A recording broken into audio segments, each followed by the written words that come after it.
my name is Brenda Olivia Christie. Today I'm going to review my traditional food from my hometown. So let's get to it.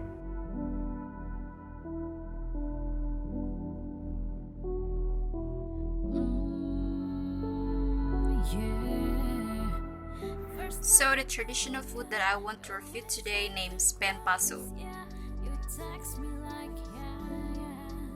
This traditional food is very old, and we eat this from generation to generation. So a little bit history that I know about this food is from our ancestor that in the past was in war with the invader. Because of this war, they have to hide in the mountains and they out of rice, out of fish. So every day they just eat animals from the wood, and they just eat vegetables and this corn that they have.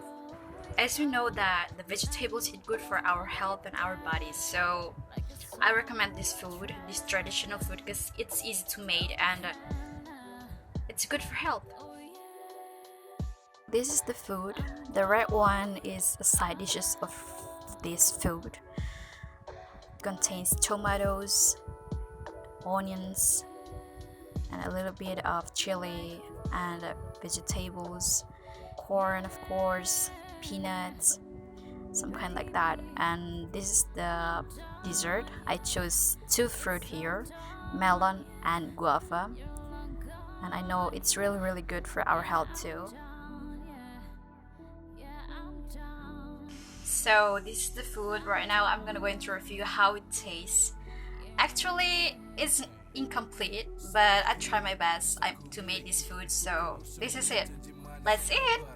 Yeah, as we know guys that in the middle of this pandemic, so it makes us being so worried and paranoid.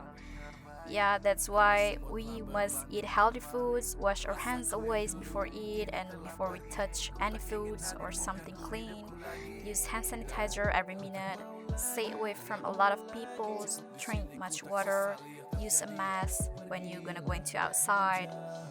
I think these simple things can help us prevent coronavirus, of course, because although it is simple, but prevent is more better than medicate, right? And the taste is a little bit salty, but not too salty, and sweet of course, because of the corn and the peanut. It feels like so fresh. It's really so recommended. So guys, I think that's it for the review of traditional food for today. So I hope it helps, and bye bye. Stay safe.